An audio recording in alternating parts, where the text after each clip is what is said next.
자, 오늘 다시 다니엘 2장 19절부터 보겠습니다. 다니엘 2장 19절. 이에 이 은밀한 것이 밤의 환상으로 다니엘에게 나타나 보이매 다니엘이 하늘에 계신 하나님을 찬송하니라.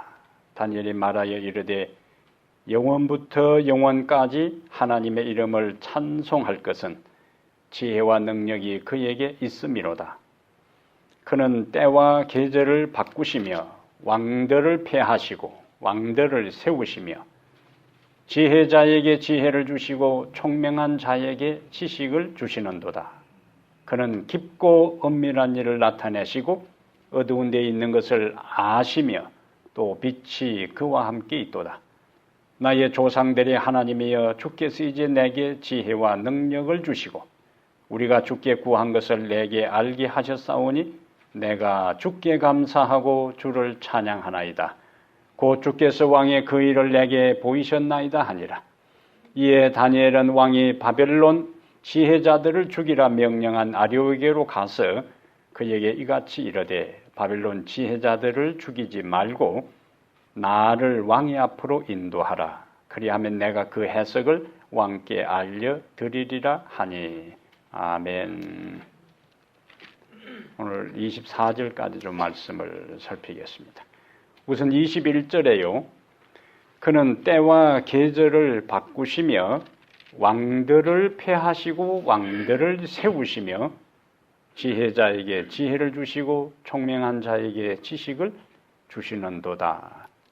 21절은 진정한 역사 철학이 무엇인가 하는 것을 우리에게 보여줍니다. 전능한 하나님이 역사를 주관하신다는 거예요. 여기 왕들을 때와 계절을 바꾸시며 왕들을 세우시고 폐하시고 세상의 왕들 통치자들은 왕위에 아무도 없잖아요. 최고의 통치자가 자기 마음에 원하는 대로 할 수가 있는데 근데 하나님이 왕들을 세우시고 왕들을 폐하시고 그것은 궁극적으로 하나님이 최고의 통치자라는 말씀입니다. 하나님이 역사를 주관하시고 세우시고 폐하신다는 이야기는 하나님이 심판하신다 그겁니다. 그래서 이 모든 역사의 주인은 하나님이시고 역사의 심판자도 하나님이시고 역사의 주권자도 하나님이시라는 사실을 지혜자에게 지혜를 주시고 총명자에게 총명을 주어서 그것을 깨닫게 하신다는 거예요. 그것이 21절에서 강조하는 내용입니다.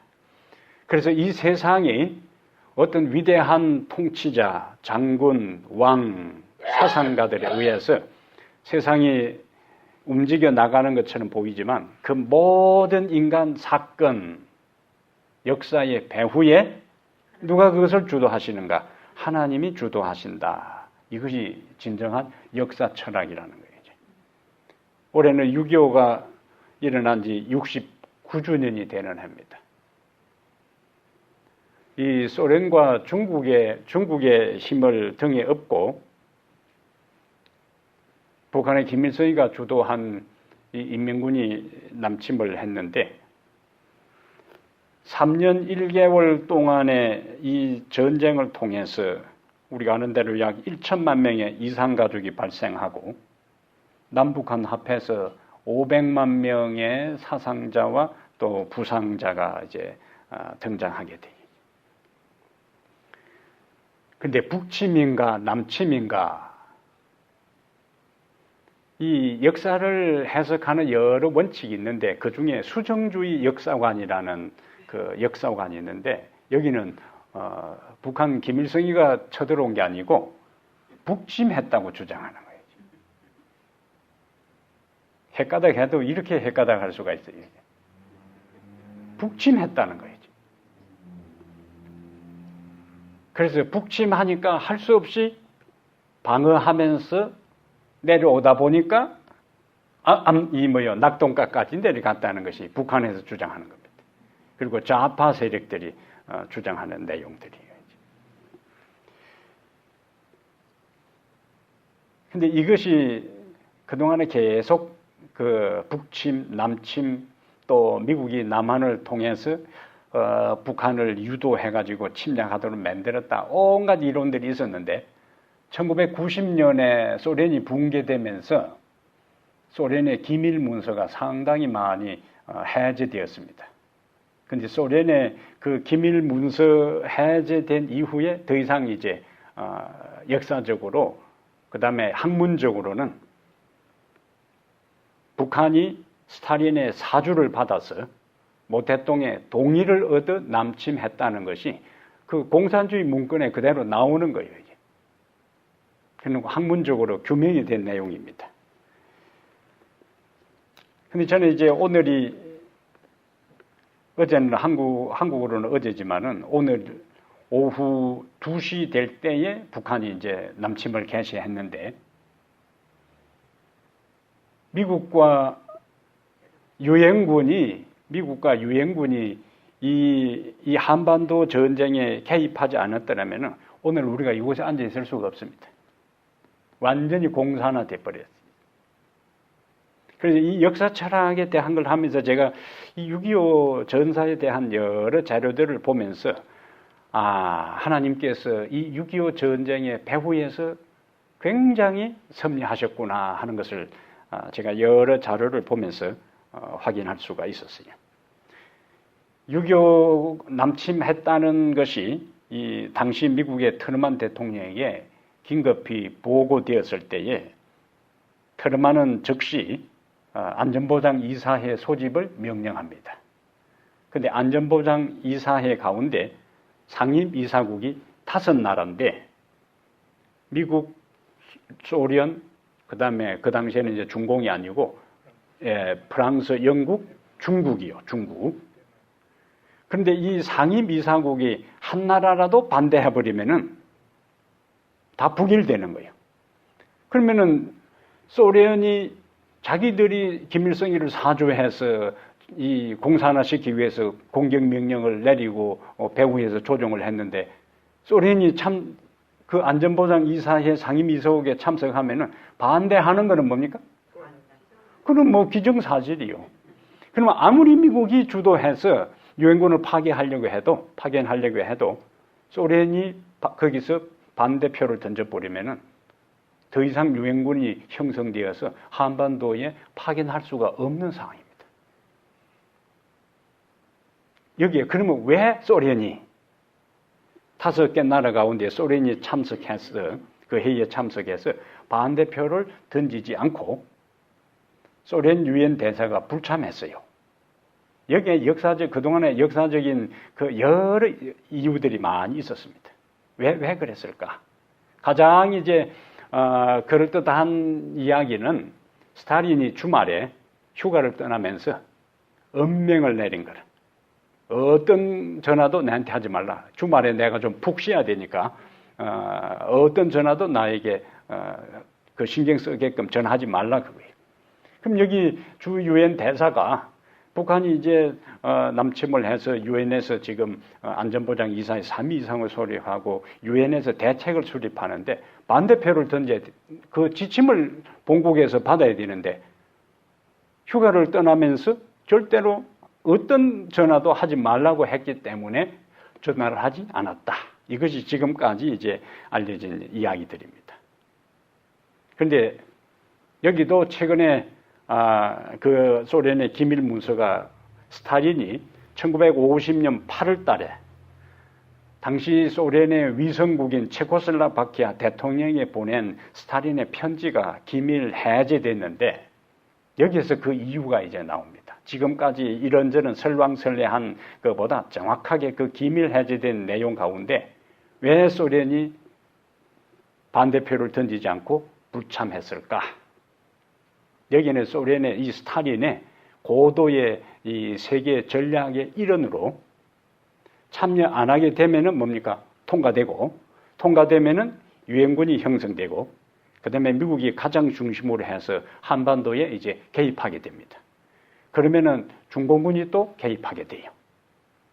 그러면 1945년에 2차 대전이 끝나고 난 다음에 상당수의 동구권을 소련이 위성국가로 만들어서 공산화시켰어요. 그리고 나머지 유럽들이 다 초토화되었기 때문에 미국이 마샬 플랜이라는 걸 가지고 엄청난 자금을 그 공산 진영 말고 일본 서방 지역에다가 그 재건 비용으로 미국이 엄청나게 대준 거예요. 그러면 동구 소련의 영향력을 받고 있는 동구권 공산 그 국가들은 미국은 엄청나게 물량을 대주고 그 재건 사업을 돕고 있는데 소련은 그렇게 하지 않고 있다는 거예요. 그래서 이 동구권의 공산 진영에서 상당히 그 막 이런저런 흔들림의 움직임들이 일어나게 된 거예요. 저 나라는 미국이 도와주는데 우리는 소련이 왜 안 도와주노? 이런 상황이었다. 그래서 이 스탈린의 세계 정치 전략은 미국하고 중공을 한반도 전쟁에다가 끌어들여 놓고 어부지리를 놀려고 했던 거예요. 그러면은 뭐 미국이 이제 더 이상 유럽에 여기 한반도에다가 엄청난 물량을 쏟아부어야 되니까 유럽에 더 이상 지원도 하지 않고 그동안에 그 미국의 영향력이 상쇄된 유럽 지역에 소련이 좀 더 그 주변 나라를 하나하나 잡아 공격해 들어가려고 하는 그런 전략의 일환으로 중공도 끌어들이고 미국도 끌어들이고 자기들은 뒤로 빠지면서 세력을 확장하려고 시도했던 것들이 이 스탈린의 전략이었다는 것이 거기서 이제 나오는 겁니다. 그러면 스탈린 나름대로 세계 전략의 일환으로 자기 세력을 확장하고 배후에서 어부지리를 놀리려고 한 그것이 결국에 유엔군이 16개국이 형성되고 한반도가 적화 통일이 되지 않도록 만들어지는 계기가 되었다는 겁니다. 이것이 배후에 뭐예요? 하나님의 섭리라는 거죠. 하나님의 섭리라는 거예요. 그 다음에 이 6.25 전사를 연구하는 역사학자들에게 풀 수 없는 미스터리가 또 하나 있는데 우리가 아는 대로 3일 만에 이제 서울을 점령했어요. 3일 만에 서울을 점령했으면은 이미 한강다리 폭파시키고 전선에 투입되었던 그 당시 군인들이 약 9만 한국군이 9만 8천 명 정도 되었다는데 그 중에 3분의 2가 전선에서 이미 다 죽었어요. 나머지 3분의 1 정도 개우 이제 무기도 제대로 회수하지도 못하고 한강철 다리가 폭파되었기 때문에 이제 남쪽으로 도망가는 상황인데 아직 유엔군은 오지도 않았고 그 다음에 군인들은 완전히 그 패잔병에 대해서 쫓기는 상황이에요. 3일 동안 서울에 머무르지 않고 서울을 점령한 다음에 그대로 그 동력으로 밀고 내려왔으면은 유엔군이 정비를 하고 군인들이 우리 국군이 정비해서 방어선을 구축하기도 전에 한반도는 적화되었을 것이다. 그럼 왜 인민군이 김일성이가 이제 서울을 점령하고 난 다음에 몰래 내려와 가지고 서울 입성을 했는데 왜 인민군이 3일 동안 서울을 점령하고 더 이상 진격하지 않고 머무르고 있어서 한강을 도하해서 계속 밀고 내려가야 되는데 그랬을까? 오랫동안 6.25 전사를 연구하는 사람들에게 수수께끼였어요. 여기도 이제 몇 가지 이유가 있어요. 첫 번째는 그 짧은 기간에 수도를 점령했기 때문에 대대적인 축제 분위기 속에서 그냥 완전히 자기들 세상이 되었으니까 그래서 3일 동안 실컷 먹고 놀고 마시고 하는 그런 시간이었다. 그리고는 또 하나는 전열을 재정비하는 시간. 근데 가장 이제 결정적인 이유는 남로당을 주도했던 박은영이가 6.25가 일어나기 전에 김일성에게 보고하기를 남한 전체 중요한 그 도시마다 이 공산당을 조직해가지고 당신들이 여차해서 내려오면은 핵심 멤버가 각 도시마다 남한 전체에 20만이 포진하고 있는데 당신들이 내려오기만 하면은 그들이 뭐요? 자발적으로 각 도시에서 봉기해가지고 남한이 삽시간에 공산화 될 수 있다. 그러니까 어차피 이제 수도는 점령했고 한숨 돌리자 그거예요. 조금 있으면은 각 도시마다 그 남로당이 중심으로 해서 이제 그 공산 봉기가 일어나면은 나머지는 힘들게 계속 남하해서 전쟁할 것도 없이 자동적으로 이 대한민국을 자기들이 장악할 수 있을 것이다. 이것이 가장 이제 정설로 이야기를 하는 거예요. 근데 사실상 그렇지 않았어요. 그래서 나중에 박근혜가 북한에 가서 숙청당하고 맙니다. 유가 끝나고 난 다음에 이제 숙청당하고 말아야죠. 그래서 3일 동안 서울에 머무를 수 있는 그 기간 동안 유엔에서 긴박하게 유엔군이 형성되고 미군의 제일 첫 부대가 이제 7월 3일 날 상륙해서 1차 전투를 이제 벌이면서 북한의 그 남하를 저지하는 일들로 시작이 되는 거죠. 그래서 다니엘서를 읽으면서 마침 이제 6.25의 이 69주년이 되면서 하나님께서 그 유엔군이 한국에 개입하는 그 일에도 또 3일 동안 서울에 머무르는 그 배후에 그들은 뭐 한반도를 생각하게 한 게 아니에요. 스탈린이 뭐 한국을 생각한 것도 아니고 자기들 목적을 위해서 했지만은 오히려 그것을 하나님은 우리 조국을 살리는데 배후에서 섭리하셔서 아직도 우리 조국이 해야 할 일들이 역사의 마지막에 이 기독교적인 복음을 전 세계에 전파하는 중요한 역할을 하는 그 진원지로 삼도록 하기 위해 하나님께서 크게 배후에서 하신 사항을 여기 왕들을 세우시고 왕들을 패우시고 하는 여기에서 다시 확인을 할 수가 있었습니다. 그 외에 아주 그 전쟁의 흐름 속에서 보이지 않는 하나님의 역사들이 굉장히 많이 있는 것을 제가 이 6.25 자료들을 보면서 발견을 했어요. 여기 교육 173페이지에 인류 역사의 기록들을 보면은 모든 민족의 발전과 제국들의 흥망은 마치 사람들의 의지나 무용에 좌우되는 것처럼 보인다. 여러 가지 사건들은 대부분이 사람의 능력, 야심 혹은 변덕에 의하여 꼴지어지는 듯이 보인다. 그러나 하나님의 말씀인 성경에는 휘장이 열려 있어서 거기에서 우리는 무대의 상부와 배후는 물론 자비가 충만한 하나님의 대리자들이 인간의 이해관계와 권력과 욕망 등 일체의 성부에서 묵묵히 인내하며 그들의 목적 달성을 위하여 일하고 있는 것을 보게 된다. 성경은 참된 역사 철학을 보여준다.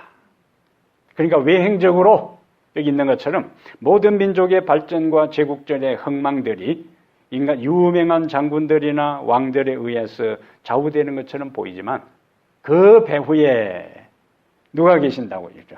하나님이 계신다고요. 하나님이 역사를 주도하시고 끌고 가신다. 그래서 다니엘은 그 왕이 꾼 꿈을 하나님께서 기도한 자기 친구들과 함께 기도했을 때에 그것을 보여준 다음에 그가 고백하는 것이 바로 21절에 왕들을 세우시고 왕들을 폐하시는 분이 하나님이시라는 사실. 외행적으로 지금 자기 나라는 망했어요. 외행적으로 자기들은 포로로 끌려왔습니다.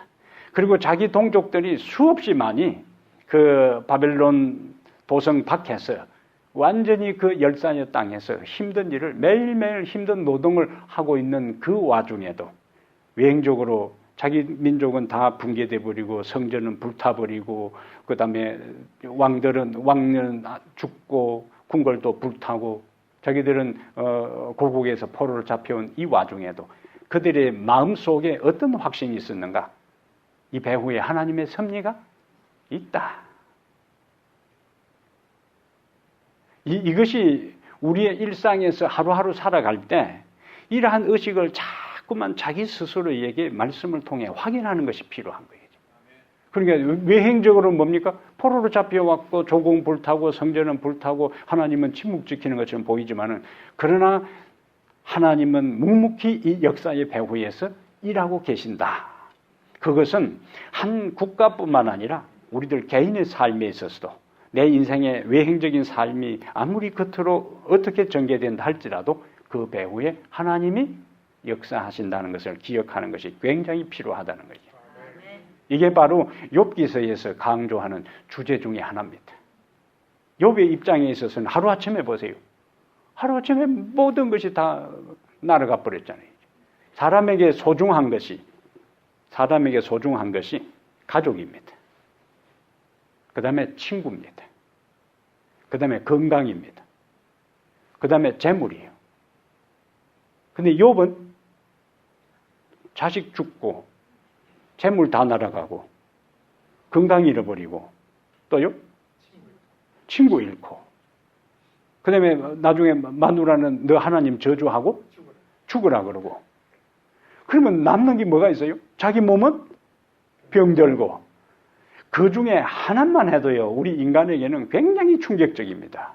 그 중에 하나만 해도 그런데 사람이 살아가는 가장 소중한 가치, 우리에게 중요한 인생을 우리를 지탱해주고 우리가 살아가는 삶의 의미를 갖게 하는 그 5가지 그것 중에 이제 다 날아가 버렸잖아요.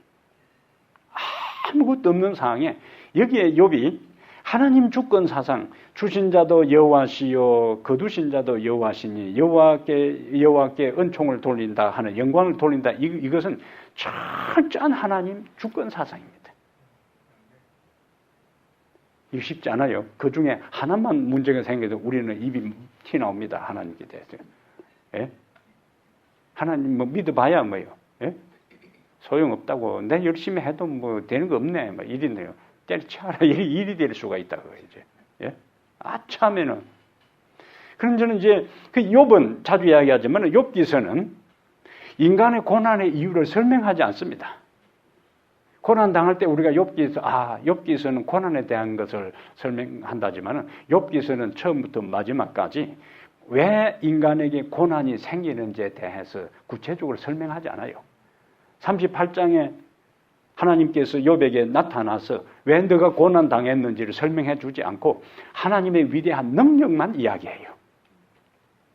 천연계의 모든 현상들을 기후적인 현상, 동물들 여러 현상들을 이야기하면서 하나님의 위대한 능력과 권세를 이야기하지 욥아 너가 이런 고난을 당한 것은 이것 때문이야 라고 설명하지 않고 욥기 42장은 끝난다는 거예요.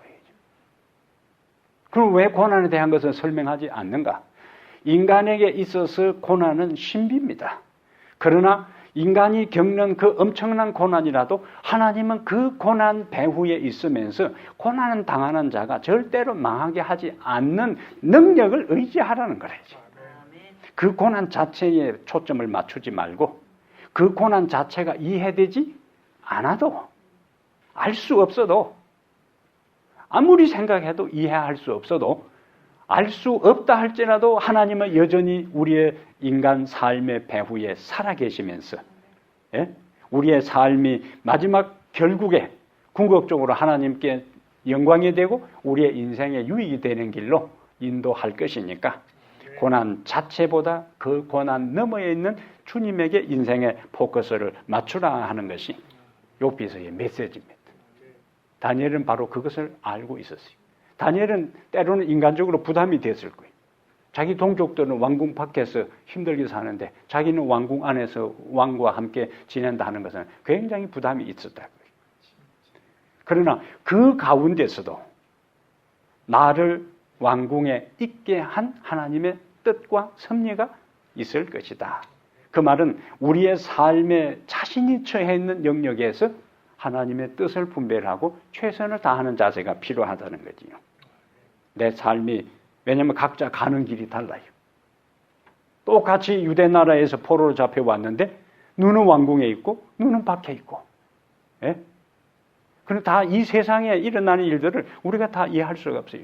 그러면 왕궁 밖에서 힘들게 일하는 사람은 하나님은 참 불공평하시다.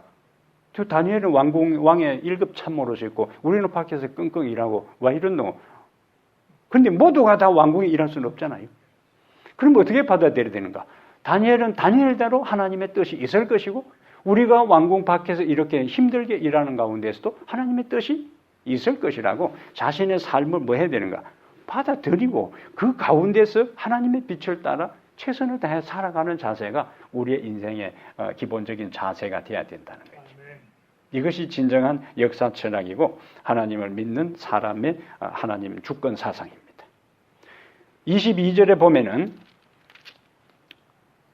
다니엘이 다시 이제 기도를 드리면서 그는 깊고 은밀한 일을 나타내시고 어두운 데에 있는 것을 아시며 또 빛이 그와 함께 있도다. 깊고 은밀한 일을 나타내시고 어두운 데에 있는 것을 아시며, 여기 미국의 국가정찰국이라는 게 있는데 국가정찰국에서는 수많은 첩보위성을 운용하는 그 중심 본부입니다. 그 가운데 KH-13이라는 정찰위성은 이 지상 1100km를 이렇게 궤도를 따라 돌면서 정찰 활동을 하는데 얼마나 이 렌즈가 선명하고 성능이 고성능인지 1100km 상공에서 5cm 크기를 포착해낸다 그래요. 5cm, 가로 세로 5cm 되는 물체가 무엇인지를, 그래서 남자인지 여자인지도 알고 자동차 남바도 읽어내고 지상에서 하는 모든 통신을 거기서 다 잡아낼 수 있습니다. 유선, 무선 통신 마음먹으면 우리가 셀폰으로 전화하는 거 다 거기서 잡아내서 녹음해서 딱 틀어낼 수 있다는 거죠. 1100km 위에서이지. 그래서 우리가 공원에서 신문을 읽고 있다. 그러면 거기서 우리가 읽는 큰 신문의 큰 제목, 타이틀을 저 사람이 지금 공원에서 어떤 신문을 읽고 있는지까지도 남자, 여자 중에서 남자인지 여자인지를 알고 신문의 큰 타이틀 제목, 한국 일보를 읽는지 조선 일보를 읽는지까지를 읽어낼 수 있다는 거예요. 사람이 만든 기계도 대화도 다 듣고 거기서 유무선 전화도. 그래서 하나님께서 우리를 보신다 하는 것이, 하나님께서 우리의 기도를 들으신다 하는 것이, 과학이 발달하면 발달할수록 이전에는 어떻게 하나님께서 우리를 보시지? 어떻게 하나님께서 우리의 기도를 그 먼 데서 들으시지? 하는 그러한 것들을 과학이 발달하면서 막연하게 추상적으로 불가능하게 생각했던 것들이 얼마든지, 사람도 그 정도라면 얼마든지 가능하다는 것을 우리가 알 수가 있습니다. 지상 통제소에서 화성 탐사선이 내려가고 올라가고 거기서 흙 파고 하는 걸 갖다가 지상에서 컴퓨터를 가지고 다 조작을 해요. 거기서 올라가게 하고 하는 모든 것. 제가 알아서 하는 게 지상에서. 거기서 사진 찍게 하고. 그 사진 찍은 거 여기다가 딱 보내면은 여기서 짜르륵 인쇄를 해놔고. 그것을 무엇을 우리에게 보여준다고요? 하나님은 우리를 다 보시고 우리의 모든 것을 다 아시고 들으시고 그리고 기억하시고 희한한 세상에 우리가 삽니다.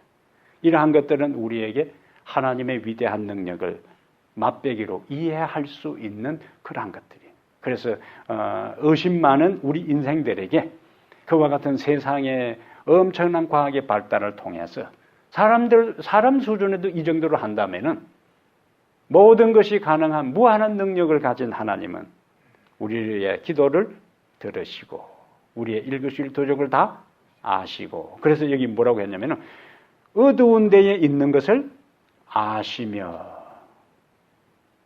사람이 만든 기계도요, 깜깜한 밤에도 다 봅니다. 다 봐요. 하나님에게 있어서는 밤이나 낮이나 하나님에게 있어서는 하등의 상관이 없습니다. 낮에 보는 거나 밤에 보는 거나 하나님에게, 밤낮을 만드신 하나님에게는 밤낮이 아무 제약을 받지 않는 분이에요. 이러한 것들은 우리에게 긍정적인 감정을 일으킬 수도 있고 부담될 수도 있어요.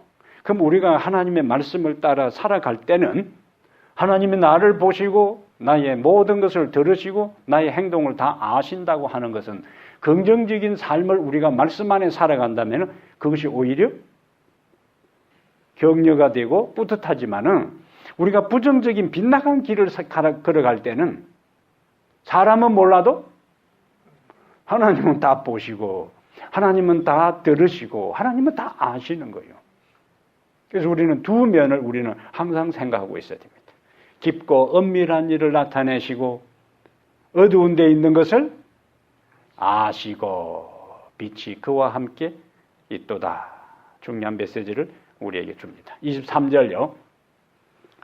나의 조상들의 하나님이여 주께서 이제 내게 지혜와 능력을 주시고 우리가 주께 구한 것을 내게 알게 하셨사오니 뭐한다? 내가 주께 감사하고 주를 찬양하나이다. 기도 응답에 대해서 다니엘이 한 것은 하나님께 대한 감사와 하나님께 대한 찬양이었어요. 감사와 찬양을 신앙의 꽃이라 그렇게 합니다. 감사와 찬양은 신앙의 꽃이라 그래요. 보통 사람들은 어디 갈 때 마음 다르고 나올 때 마음 다르다 그러잖아요. 예? 어디 갈 때 마음 다르고 나올 때 마음 다르다 그래요. 그 하나님께 우리가 막 다급하고 필요할 때는 막 서원 기도까지 합니다. 하나님 이번에 이것만 진짜 딱 해줬다면 내 팔 딱 걷어붙이고 확실하게 하나님 믿고 살겠습니다. 예? 열심히 기도하지. 예? 그런데 하나님은 마음이 참 크신 분이기 때문에 다 알아요. 빤히 그 다음에 어떻게 될지 알지만 사람 같으면은 그걸 다 알아버리면은 잘 안 들어주겠지만은 그래서 하나님이세요. 그래서 우리가 여기 이렇게 앉아 있을 수 있는 겁니다. 하나님이 우리 사람의 마음처럼 요 조목만한 이런 마음을 가졌으면은 예?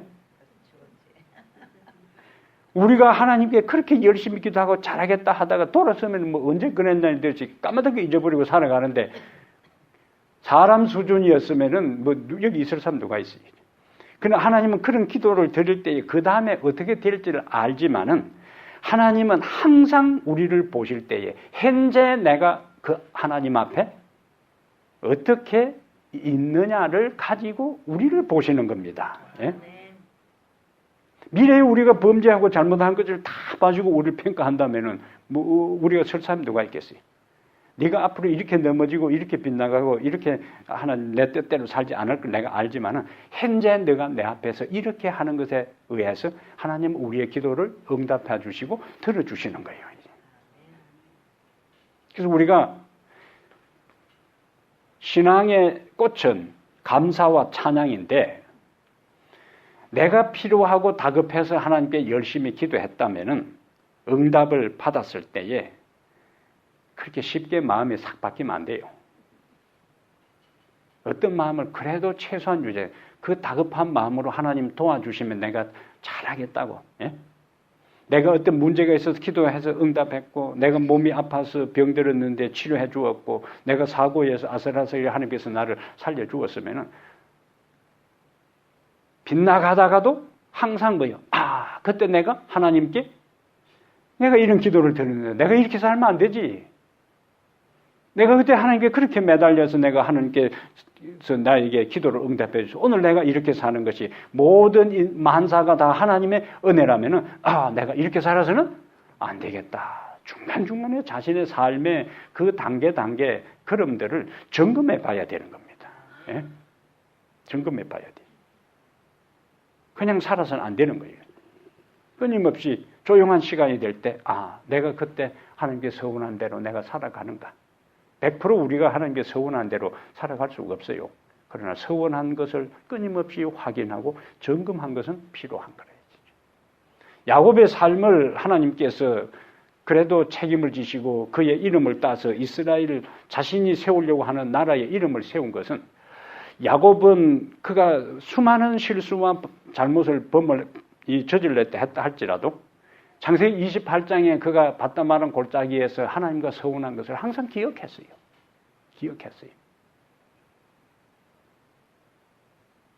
내가 지금 혀를 단신으로 개나리 보찜 하나 싸질머지고 막대 하나 들고 지금 외갓집으로 도망을 가는데 내가 하는 길에 하나님께서 나를 도와주시고 내 인생에 축복을 주시면은 내가 오늘 이렇게 서러운 가운데서 눈물로 당신하고 서원하고 맹세한 것을 절대로 잊지 않겠다고 했던 것들을 계속 그는 되새기면서 그 서원을 따라 살려고 그는 최선을 다했어요. 하나님께서 그를 불쌍히 여기시고 도와주신 거예요. 우리의 삶도 마찬가지입니다. 우리의 긴 인생, 여기 대부분 이제 연세가 많은 분들은 살아오면서 내가 오늘 여기까지 내 인생을 하나님께서 어떻게 인도해 오셨는가를 매 순간순간 뭐 해봐야 되는 거예요? 되돌아봐야 돼요. 점검하고. 그러면 내 삶이 얼마나 남았는지 모르지만 그건 하나님의 손 안에 있어요. 내 인생 여정이 언제 끝날지 모르지만은 내 인생 끝나는 그 순간까지 오늘 여기까지 나의 삶에 고비고비 굽이치는 인생 여정길에 동행하신 하나님, 그리고 내가 힘들 때 그분에게 간구하고 기도하면서 서원했던 그것들, 받은 은혜를 헤아리면서 내 남은 인생을 살아야 되겠다 결심하면 좋겠어요. 내 신앙이 지금 흔들리고 있는지, 이전에 그 열심이 지금 유지되고 있는지, 그건 다른 사람은 잘 몰라도 본인은 잘 알아요. 끊임없이 자기 자신을 점검할 필요가 있습니다. 감사해야 되는 거예요. 그리고 하나님께 찬양해야 합니다. 누가복음 17장에 우리가 잘 아는 이야기를 좀 보겠어요. 누가복음 17장에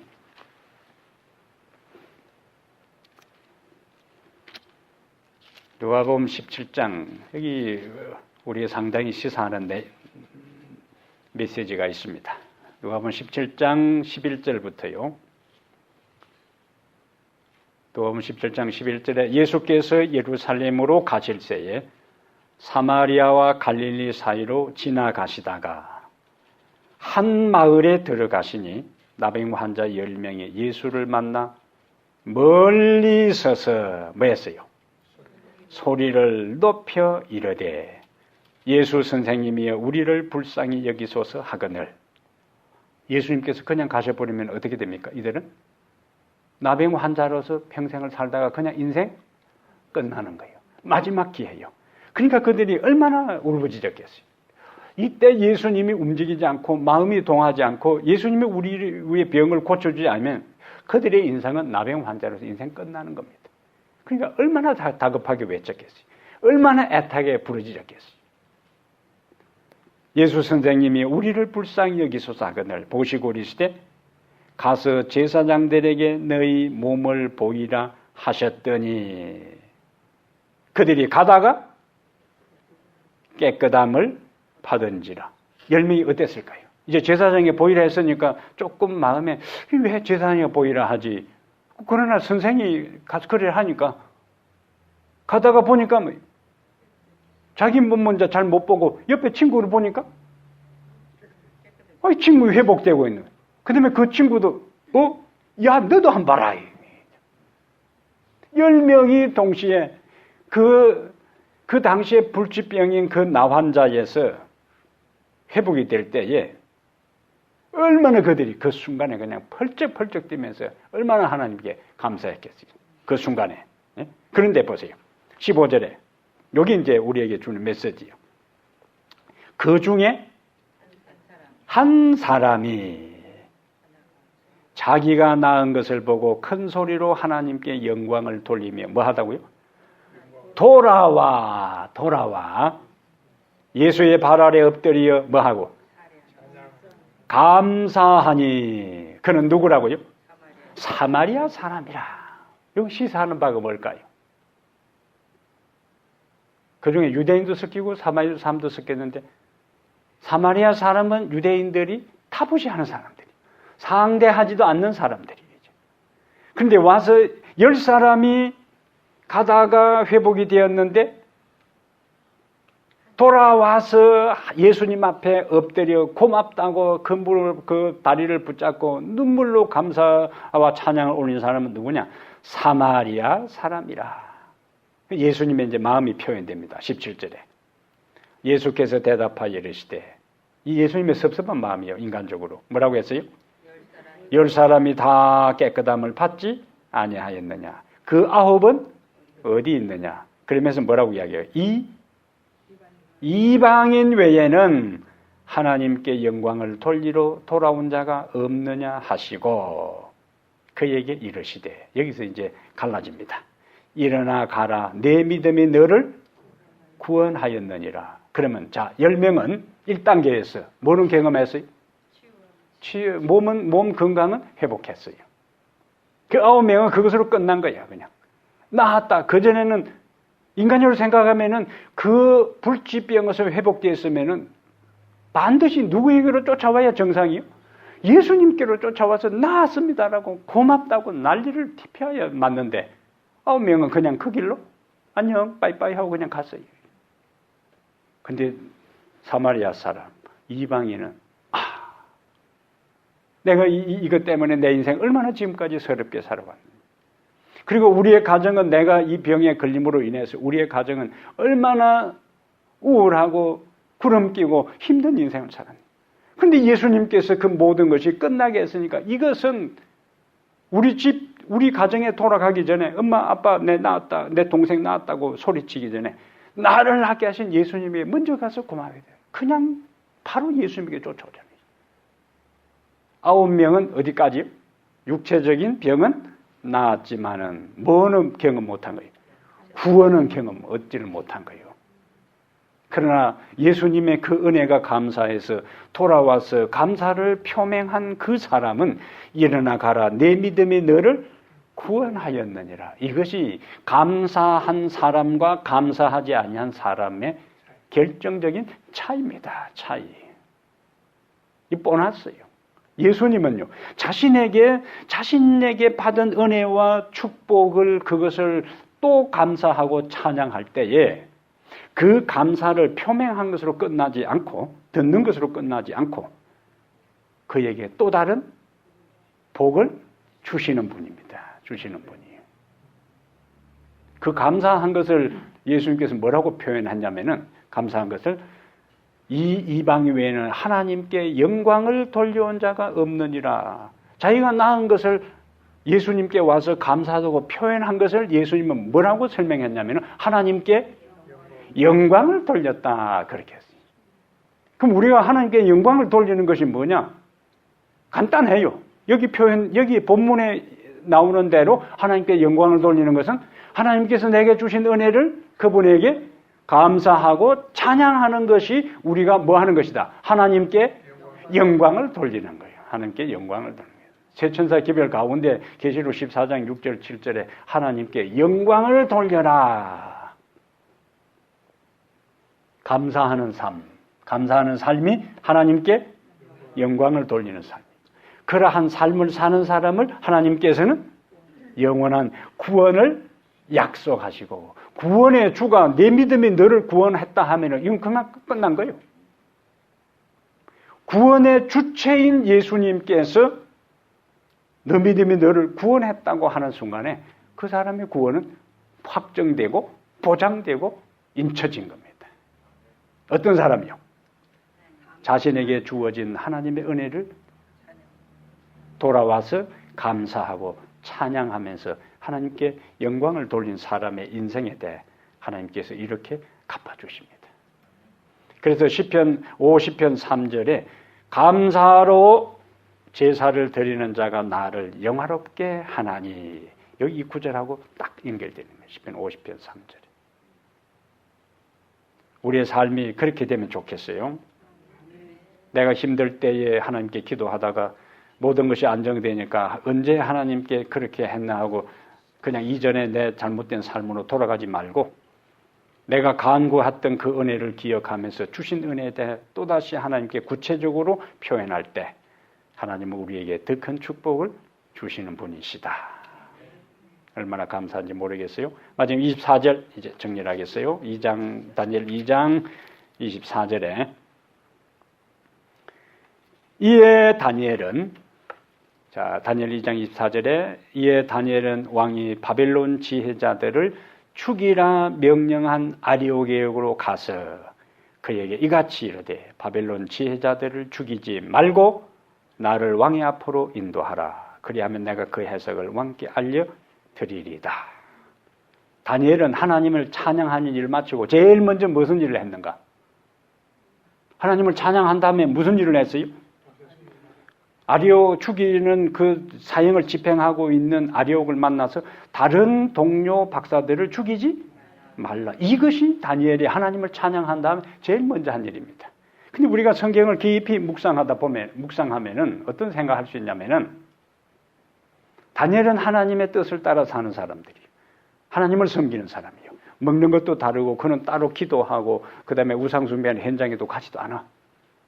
근데 여기에 있는 박사들은 다 막 먹는 사람들이고 거짓을 숭배하는 사람들이고 하늘을 점을 가지고 점성술을 연구하는 사람들이기 때문에 다니엘하고는 항상 뭐가 있어요? 서로 긴장이 있어요. 거기다가 다니엘은 포로로 잡혀온 사람이고 그 다음에 수석 졸업을 했어.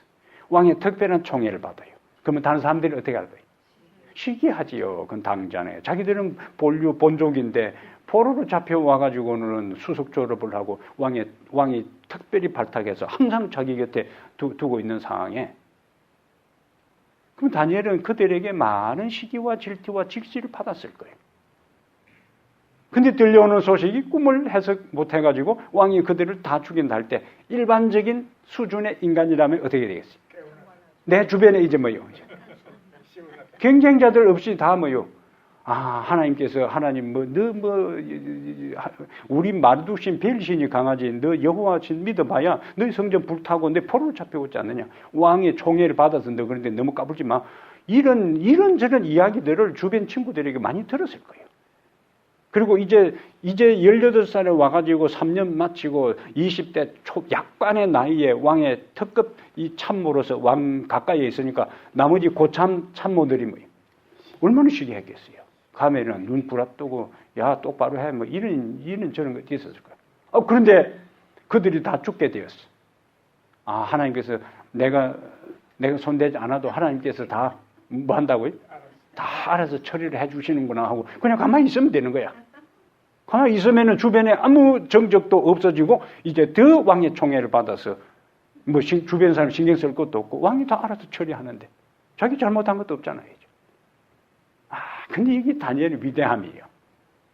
평소에 자기에게 그런 사람들을 더 이상 빨리 죽이지 말라고 제일 먼저 찬양한 다음에 제일 먼저 한 일이 그들을 죽이는 일을 중지시킨 일이었다. 여기에서 다니엘이 하나님의 복을 받지 않을 수가 없는 사람이더라. 멋지잖아요. 예? 인간적으로 참 멋쟁입니다. 이러한 것들이 바로 그가 하나님을 의지하고 하나님께 기도하고 하나님의 자비와 은총을 날마다 경험하는 사람이었기 때문에 그의 마음이 자기를 힘들게 하고 자기를 질투하고 질시했던 그 동료들까지도 자기가 하나님께 받은 그 빛을 통해서 그들을 살리려고 하는 다니엘의 위대한 모습이 오늘 우리가 만분의 일이라도 본받게 되기를 바랍니다. 요셉을 통해서 애굽을 위기 가운데 하나님께서 구원하셨어요. 다니엘의 그 박사들을 내놓으라는 바벨론의 최고의 지성인들이 한계에 직면해서 몰살당할 그때에 하나님께서 다니엘을 통해서 그들을 구원하시고 왕에게 좋은 감동을 주었어.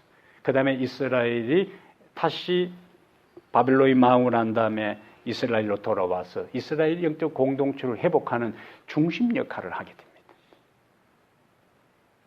하만에 의해서 유다 민족이 하루아침에 몰살당할 그때에 에스더를 통해서 그들을 살리신 하나님은 오늘 우리들 한 사람 한 사람을 통해서 우리들 주변에 힘들게 진리도 없고 복음도 없고 영생도 없고 하늘도 없이 살아가는 사람들을 뭐하는 통로로 구원하고 살리는 통로로 하나님은 우리를 사용하시는 겁니다. 이 다니엘의 위대함이 그러니 하나님께서 다니엘은 눈에 넣어도 안 아플 사람이다. 은총을 크게 입은 자야. 그냥 막 하나님이 이뻐 죽겠던 거예요. 하나님께서. 다니엘이 하는 그 모든 것 하나하나가 그냥 이쁜 짓만 하는 거예요. 우리들의 모습 속에서 매일 매순간 하나님의 은혜 속에 살아가면서 나로 말미암아 다른 사람을 살리는 통로가 되었으면 좋겠어요. 사도행전 16장에 바울과 실라의 기도를 통해서 나중에 옥문이 열리고 그 빌립보 감옥에 있는 모든 옥문이 열리고 모두가 자유를 얻었어요. 바울과 실라가 하나님 앞에 바로 서니까 덤으로 다른 사람들까지도. 바울이 로마로 사도행전 27장에 제수로 압송대에 갈 때에 14일 동안 풍랑이 일 때에 만약에 그곳에 바울이 없었으면 벌써 그 배는 침몰되고 말았을 거예요. 그러나 그 배 안에 바울이 있었기 때문에 하나님께서 그 배가 파선의 그 힘든 과정 속에서도 다 죽지 않고 모두가 다 육지에 상륙하니라 이렇게 끝나잖아요. 우리의 삶에 우리가 하나님 앞에 바로 설 때 우리가 하나님께서 역사를 주관하시고 내 인생을 주관하시고 매 순간 하나님의 은혜 안에서 우리가 살아간다면 우리가 살아가는 삶의 현장에서 우리를 통해서 하나님께서 그와 같은 일들을 이루시는 겁니다. 그러니까 우리들 한 사람 한 사람이 얼마나 소중한 사람들이 다니엘처럼 은총을 크게 받은 자예요.